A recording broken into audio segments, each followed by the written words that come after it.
Hello,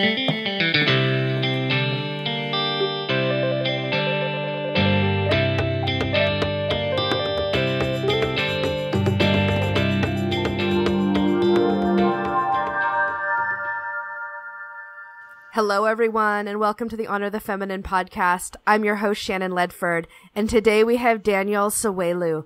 And you know how I love to have men on the podcast because I love to hear their voice as we honor the feminine together. As you know, we start each episode with an image and story from my travels, because when I was traveling is when I really started to hear my intuition again. In the day-to-day chaos and noise and expectations, she'd gotten muffled. And I started to hear her whispers again when I was traveling. And I know she was always there, but it was lovely to rekindle a relationship with her. So today, the image is called Faces of God, and it was taken in Varanasi, India. As morning dawns in Varanasi, the Ganges River pulses to life. The Ganges is truly a sacred entity, revered as a goddess whose purity cleanses the sins of the faithful and aids the dead on their path toward heaven. The Ganges is a symbol of hope. There are temples and altars throughout the city of Varanasi. I love that there is a pantheon of gods in Hinduism, a god for each of the faces, the light, the dark, the masculine, and the feminine, all of the contradictions that live and dance within each of us.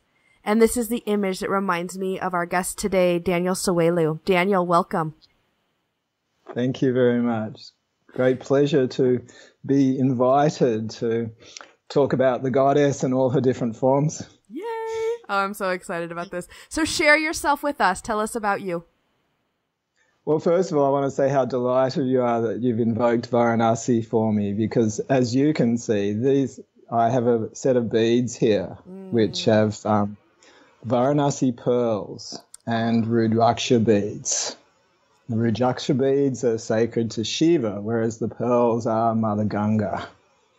And I bought this at Varanasi on the Ghats, on the very steps. Oh! And yeah, it's a great treasure of mine.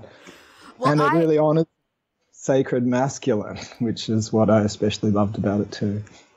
And I can... When I talk about Varanasi, like as you talk about that, like I drop actually back onto the Ghats. Like I can even smell Varanasi, which isn't always the most pleasant, but. Yes, that's exactly what happened to me as I was listening to your description too. My normal professional hat is I'm a therapeutic astrologer, primal therapist, group leader, writer, teacher, trainer. And so I kind of stand at the midpoint between therapy, astrology, and spirituality. And my work encompasses those three dimensions.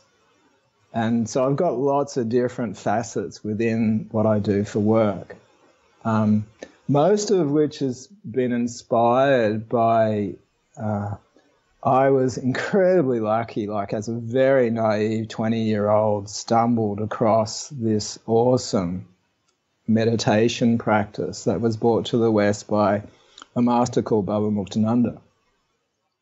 And I was just wanting to learn to meditate, to de-stress. And I'd been a drug, sex, rock and roll student surfy for 3 years, but things weren't really working for me. And then someone was telling me that meditation was 1,000 times better than any drug you could take. And I thought, that sounds pretty good. So I go to this meditation center and got introduced to this particular meditation. And 6 weeks later, had this phantasmagorical awakening. There was an explosion at the base of my spine, and it was like this rocket of energy exploded straight up my body, straight through my chakras, and blew me out the top of my crown.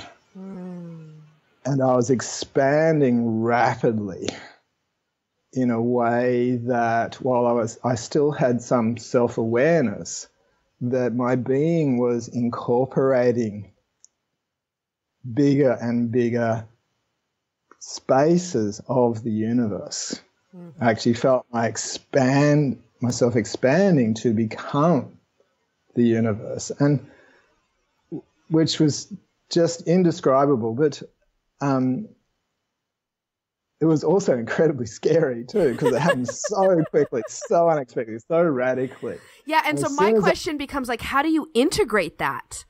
Oh God, good question. And since I felt fear, it all stopped, and I came back into my body, like shuddered into my body, and thing had really opened, and I was aware that I had been waiting for this experience for lifetimes. And there was so much joy. The little house I was in, all I could do was go around the house like a madman, dancing in joy. And it was such a powerful experience. And for the next 2 weeks, I was a bliss bomb. I just kind of rolled around in my life with this stupid grin on my face. And everything was luminous and ecstatic, and I felt so inspired. And it literally changed my life. Within 6 weeks, I dropped drugs, alcohol, meat, started practicing yoga, meditating for 2 or 3 hours a day. I just had this, and it felt so natural, so right. And it came through this particular master. Now, he was in the States at the time, where I was here in Fremantle in West Australia. And yet there was very clearly a link happened in that experience.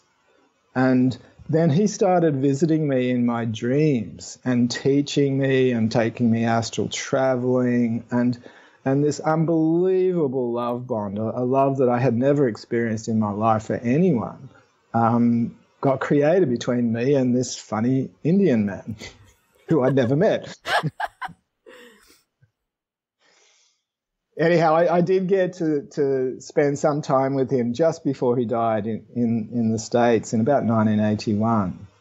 But that connection created such a depth of holding for my own spiritual life, which then progressively evolved into a very deep level of support I feel around my work. It sounds like a coming home. Oh, very much so. Very much so. And after that, I attempted to escape from the world for about 4 years. I kind of tried out this semi-monk-like existence. I ran a meditation center and lived the life. But I still had no idea what I was going to do in the world. So eventually I had to do something. And so I came home and did a postgrad Dip.Ed, thinking, well, I know I can teach. I am a good teacher. But I ended up in a high school, which was exactly the wrong place for someone like me to be. And a few months later, just had this total crash. My health failed. I started dry retching in class. I had to resign. The first relationship I'd had after 4 years of celibacy collapsed. And even I was trying to leave town and I blew the engine up in my car. I couldn't even escape. I love it when life, external life really mirrors what's going on internally. And it's happening all the time, whether we're aware of it or not. Yeah. So I was a complete other mess. But I had one of my best friends was a very good amateur astrologer, and he drew up my chart and he said a few things which piqued my interest. And he gave me this book and said, read this, this, this, and this. And I looked at this material and I went, holy shit. this not only describes some of the things that had actually happened to me, but more importantly, why. And the lessons were that what I was trying to do was completely inappropriate for my essence, that there was a whole different path for me, and I had to stop living my conditioned expectations for myself. Yeah. And out of the need to, and the astrology I just poured into every book I could get hold of, just for my own self-knowledge. Because I had all this, these spiritual practices behind me, but here was something that was helping me articulate lots of our healing spiritual processes, and gave me a roadmap, which I was so excited about it. I'd share it with friends, and then someone said, "Oh, would you mind having a look at the chart for me?" And I went, "Well, I don't know much, but yeah, I will." And the very first time I did that, my scientific brain, because I was trained as a scientist, which is hilarious when you think. What's going? But beautiful because of the way of intertwining both. Yeah. And my scientific brain going, "You don't know enough of this." But I sat down with this person and something happened, and I streamed. I spoke continuously for 90 minutes. And part of me was step back saying, "You don't know this," and another part of me was in ecstasy. Because it was something really familiar and it just flowed. So that was the beginning of my astrology practice. So in that, as you're channeling that, could you remember what you were saying per se, or more the feeling of the truth of it? No, I was quite articulate. It was like I was subtly listening and repeating what I was hearing internally. So I wasn't in a disembodied channeling space. It was more like I was Daniel just streaming this form of information out for this person. It was such a beautiful space. Yeah. And so can you just clarify for us if you were working in more of a Jyotish Eastern chart or more of a Western astrology? What's your angle of approach? Yeah. Okay. Yeah. And so I started practicing, and then that led on to wanting to not just describe people's psyches, but to actually actively work with them. And that's when I started developing the therapist side of my practice. And then starting to find these cross-fertilizations between psychotherapy and the astrology. And then about 4 years later, I was introduced to this extraordinary practice called experiential astrology. And the basic practice of it is you have images for the signs of the zodiac, and you lay out a person's chart on the floor, essentially forming an astrological medicine wheel. And you have this cards with the symbols of the planets and the asteroids, and you take the person physically into their chart. And it turns out it's an ancient form of ritual magic that was even a hidden tradition, even within astrology. And you can see why, because simply by physically stepping a person out towards whether they're Venus or Mars or Pluto or whatever it is, that part of self starts to bubble up inside them. Oh. Whether they know anything about astrology or not. Yeah, it's an enlivening and remembering again. Yeah. And not only that, it would flush up blockages around connecting more deeply with this part of self. So then I was able to bring in whether therapeutic or spiritual practices to help unlock those blockages, and then a person would connect more deeply with this particular part of self and be able to draw more consciously from its intelligence, its power, its awareness. And can you talk about... Yeah, extraordinary. Yeah. Can you talk about how the asteroids play with the with the planetary bodies? Yeah, good question. Well, it fascinates me because it's a newer way of thinking. It's a newer angle of approach to me with the chart. So I'm fascinated by it. Yeah. Well, see, how we were taught, how I learnt the trade, you would simply put in the planets and a few other points. But such a chart is heavily skewed towards the masculine.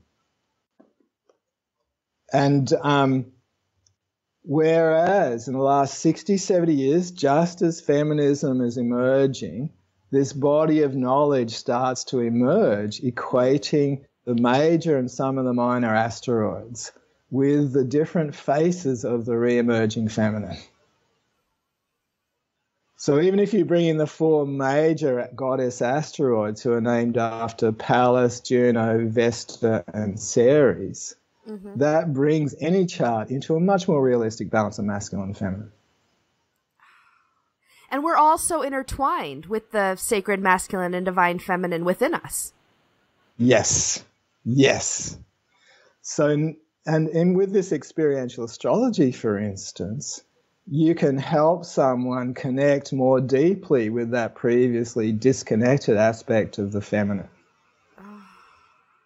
And this is how I came to got to know the goddesses more fully, through taking clients and groups into this magic circle and working directly with these archetypes.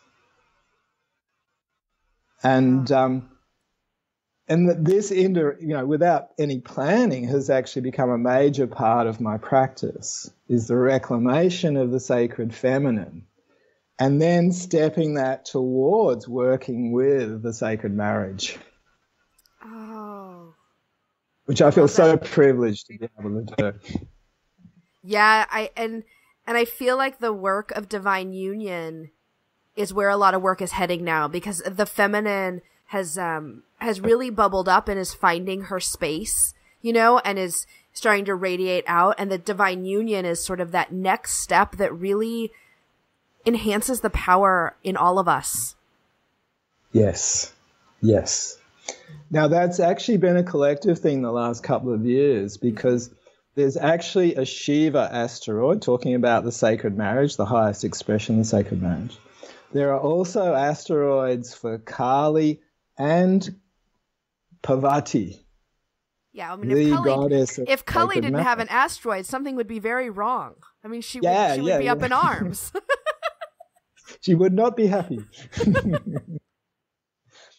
And what's been happening the last 2 years is that the Shiva and Parvati asteroids, particularly last year, joined.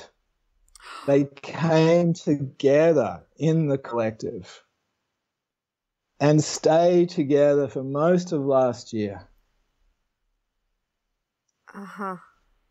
And so what that says is that, in many ways last year was a year of the sacred marriage.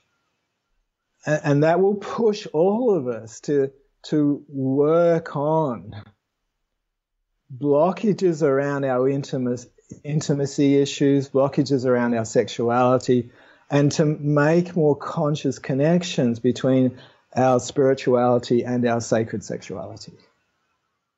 So the fact that these two came together is like creating this really yummy union in the sky, which is saying, look, come, This is where we're evolving towards for those who are available to saying yes to that. Oh, that makes so much sense to me, just in the way even my marriage is working and the shifts that we made around that after having a child and all of these things like that resonates very deeply with the way we're walking our path. Yeah. Great. Yeah. Gorgeous.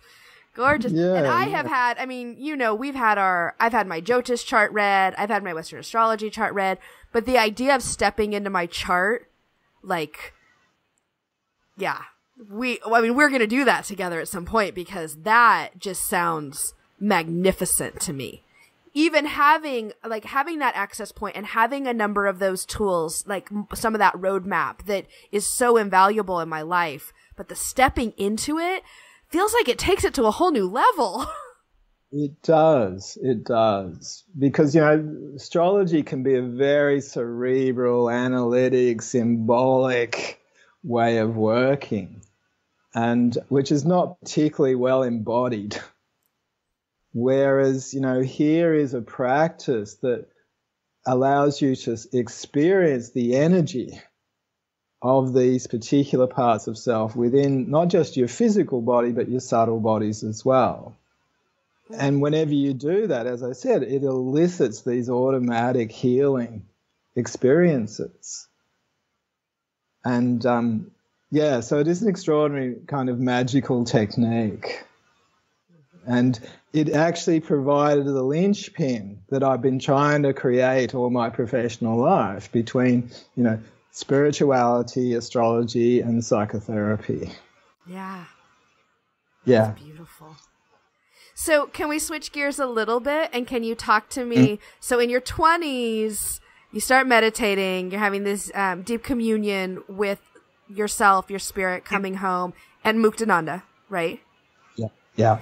And so when's the first time you actually end up in India? The first time I went to India was 1982. And at the time, and he had, and there still is, a very big ashram in a village called Ganeshpuri, 2 hours out of Mumbai. I'm familiar. And so I spent time there as well as traveling around Maharashtra, and went back again 1990, did more time there, did a 6-month stint there, did a little bit more traveling.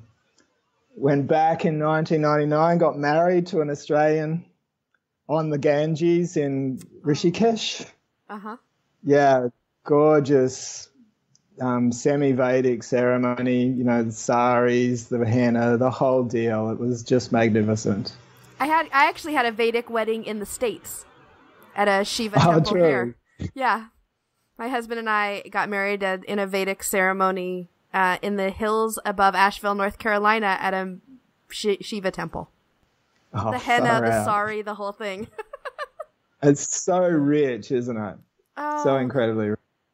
We had what I call a white wedding as well, and it felt like, because the Vedic was in Sanskrit, right? It felt like those were our deep promises to each other, and then sort of our more surface promises to each other this lifetime were at our white wedding in California a few months later. But it was fascinating. I loved it. It felt so deep. Yeah, I highly recommended.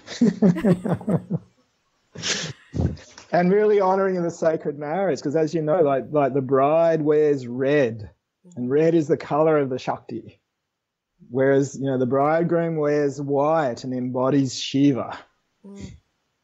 So you're a literal representation of the sacred marriage. Yeah, very special. And I went back to India a couple of years later as well, and then 3 years ago went back to Ganeshpuri for the first time in 25 years. Wow. How'd that which feel? It was like a long time coming home. However, things have changed in the ashram, and it used to be open door policy there. And so, you could just rock up any time and they'd have a bed, but they've had to kind of set some boundaries around this. However, that led me to find this beautiful family within the village who've essentially adopted me. I've been adopted in India before. It's so fun. Yeah. And out of staying with these lovely people, have a small guest house, we created these goddess tours. So started small groups of Westerners to this very quiet, safe village. And then each morning we would go to the family farm and have our circles in the middle of these flower paddocks. And then we would go and visit the different temples to the particular goddesses that we were working with at the time. And out of everything I do, it's the thing that brings me the most joy. So tell me, do you know when you are going which goddesses you'll be visiting? Do they come to you? How is it decided? I'm fascinated. It's partly intuition and partly astrology. Of course. Partly because we coincide these tours with Navratri, yes. which is the 9-day goddess festival that happens every year. Yep.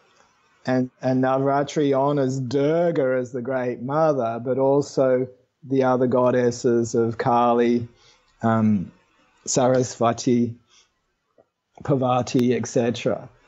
So we have a mixed program depending on which goddess is strongest on the particular day. And then we work with... I love the idea of the number of faces of goddess that come through the pantheon. Because, Durga and Kali, those goddesses they're strong and they can feel harsh. And then you get to Saraswati and Parvati, and there's a gentler, more tender energy there. Yeah. And it's really, really important to work with both. Yes. Like in the West, Kali would be considered to be one of the dark goddesses. And the old use of that term meant destructive, evil, damaging, demonic. And there is an aspect of Kali that can be like that, but usually if she is dishonored or rejected. It's a similar pattern with Lilith and Medusa in the West. Mm-hmm. They have these demonic faces, but those demonic faces turn out to be warrior energies for destroying the demons of the ego, the mind, our narrow conditioning. So they are fierce, they're transformative, and they don't pull their punches. But if you work with them, after they've done that work, underneath are these goddesses of the most unbelievable beauty and the all-accepting love of the Great Mother. And it's such a pervasive love that you feel absolutely safe within yourself and in the world. And so you do need to work with the dark. You need, and when the dark goddesses are distorted in us, whether it comes from our family systems or our past life records or from 4,000 years of patriarchal culture, those dark goddesses are the carrier of eons of trauma and loss and betrayal, rejection, and rage. And if we're going to be really serious about owning all of the sacred feminine, we have to work with those faces to release and purify what essentially are their distortions. And the more we do that, then the more the pure Shakti that Kali and Durga represent arises within us. And that is indescribably beautiful. That's the most gorgeous way I've ever heard that put. Thank you. You're very welcome. So can you talk to us a little about how you honor the feminine and stay in touch with your intuition? I bet you still meditate. Yeah, daily. In fact, I've always meditated, this is 35 years plus now, probably more if I want to think about it. But in the last years, particularly as I've set up these goddess tours, it's like the goddess wakes me every night around 2:30.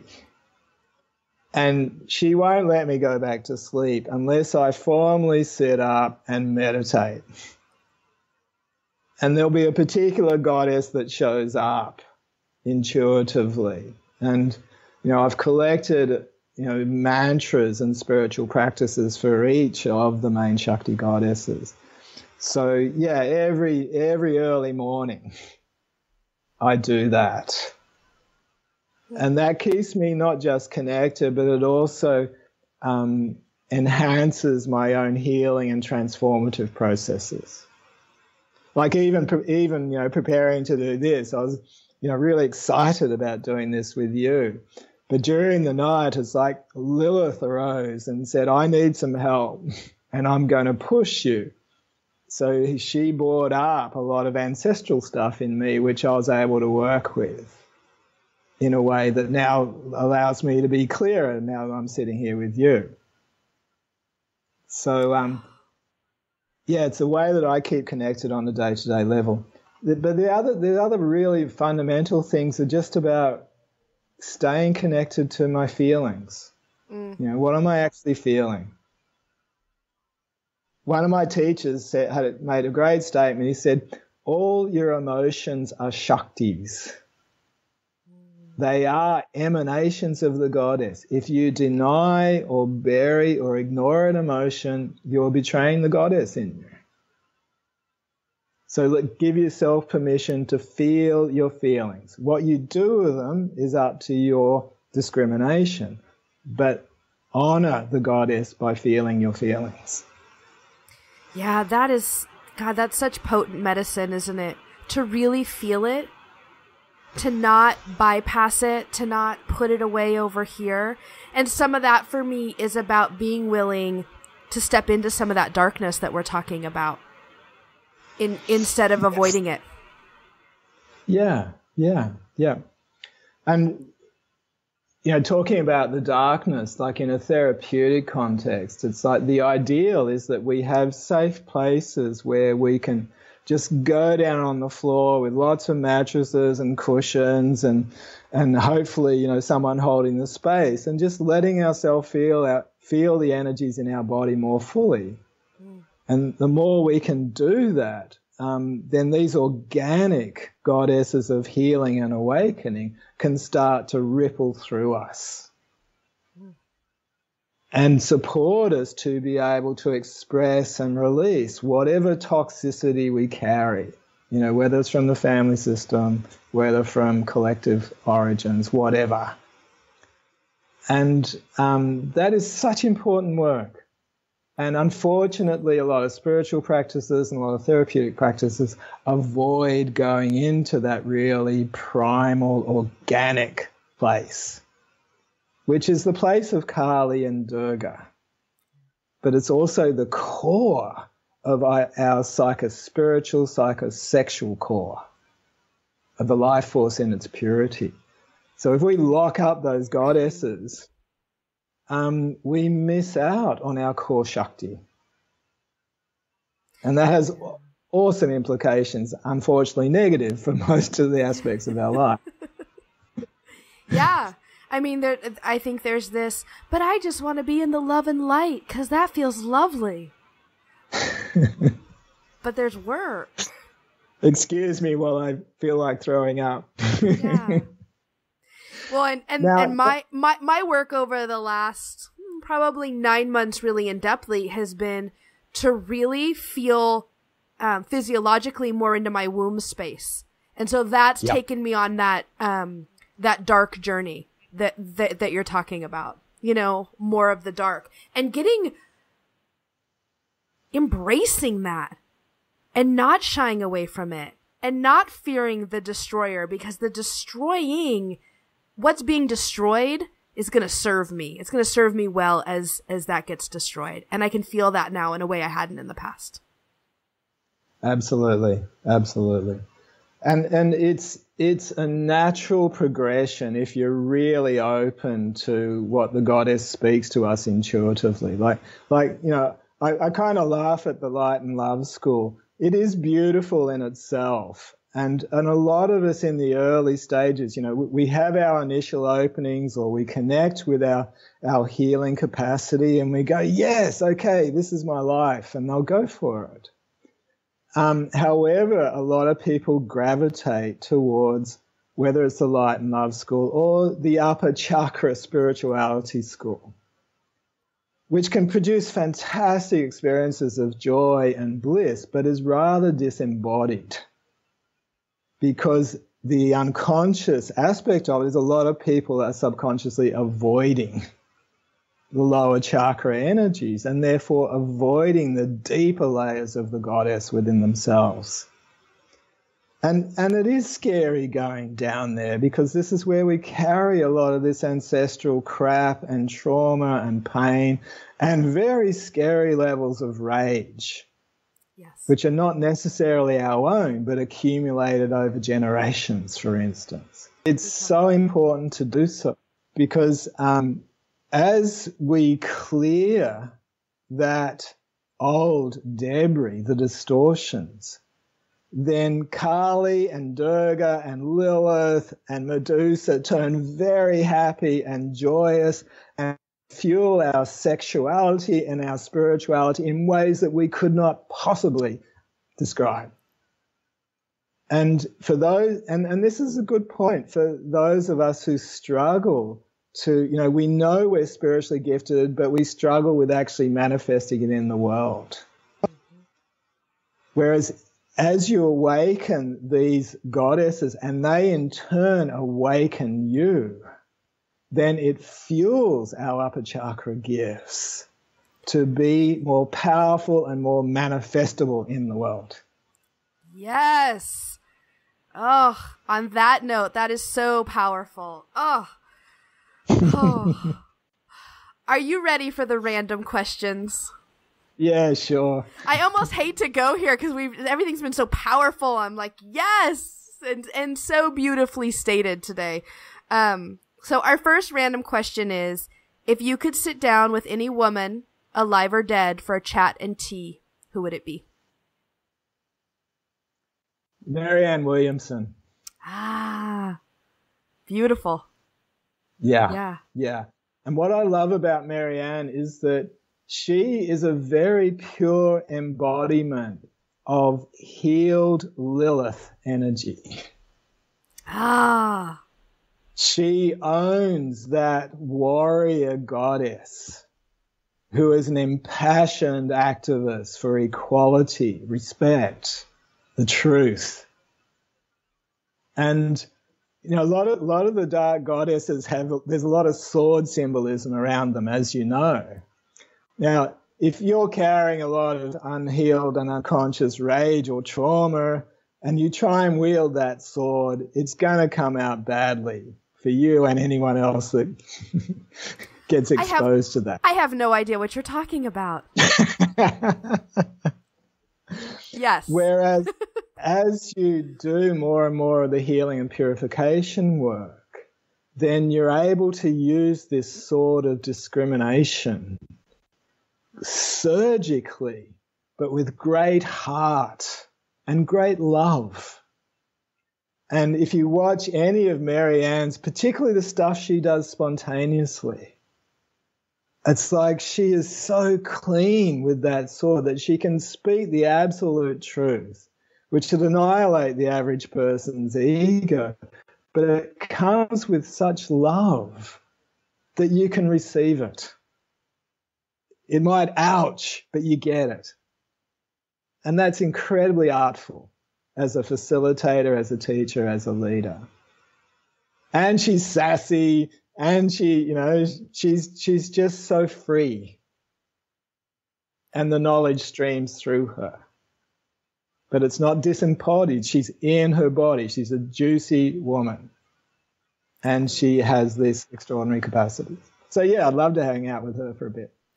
So, Marianne, if you're listening, I can put you in touch with Daniel. And the second question is, where would you most like to travel?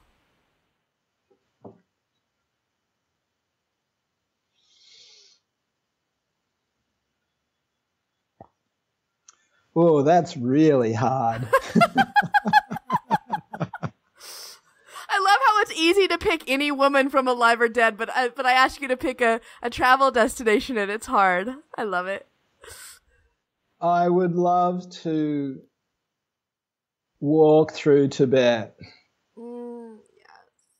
Particularly in the areas that are still untouched by the Chinese influence. I would love that. The other place that comes to mind is that I would also like to spend a lot more time in Central Australia in remote Aboriginal communities. Oh, cool. Because the beauty of that is that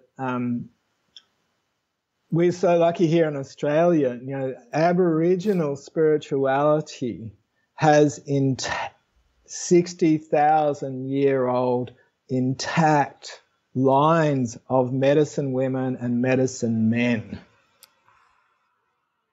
And some of those old people are still alive out there in remote communities.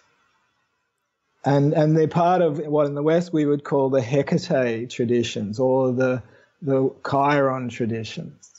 Uh-huh. And so to be able to spend some time with those elders with their huge range of skills and awareness is something that is unbelievably treasurable.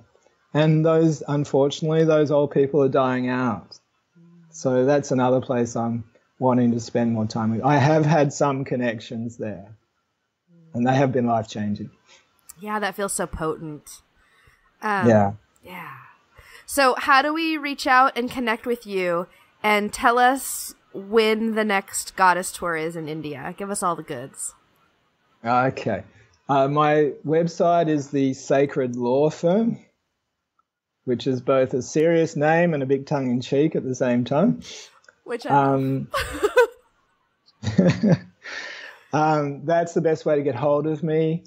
For those people who are interested in exploring the goddesses, I do these intensive 2-hour astrology readings with a particular focus on the sacred feminine. It's something that I love sharing. And the next goddess tour is September 22nd. It's 15 days on the ground in this village of Ganeshpuri. And it's a very safe, gentle way, particularly for people who are first time in India. We swoop you up from Mumbai airport and 2 hours later you're in this quiet Indian village, which has a whole host of spiritual places and within the valley that we're in. Ganeshpuri, I always think of it as a bit of an oasis, to be honest. It is indeed. Yeah. So we will put all of that with the show notes for this episode at honorthefeminine.com, so you can really easily get a hold of Daniel and deepen in with him. Thank you for today. This was marvelous. I just had so much fun. Me too. It's been a great pleasure, Shannon. Hello again, everyone.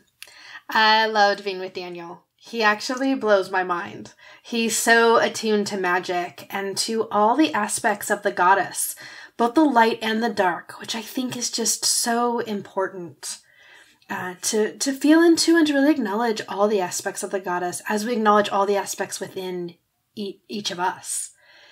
I look forward to the opportunity to step into my chart with him. That'll be really fun at some point, and I know that's on the horizon somewhere. I also wanted to share with you that you can now be part of the magic of the podcast through Patreon.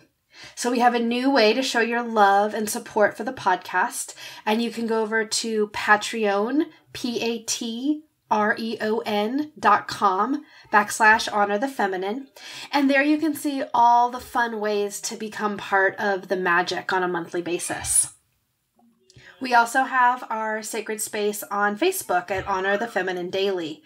And I'm still in the midst of 100 days of Facebook Lives, and it's really fun to come on daily and share. So I invite you to join us there.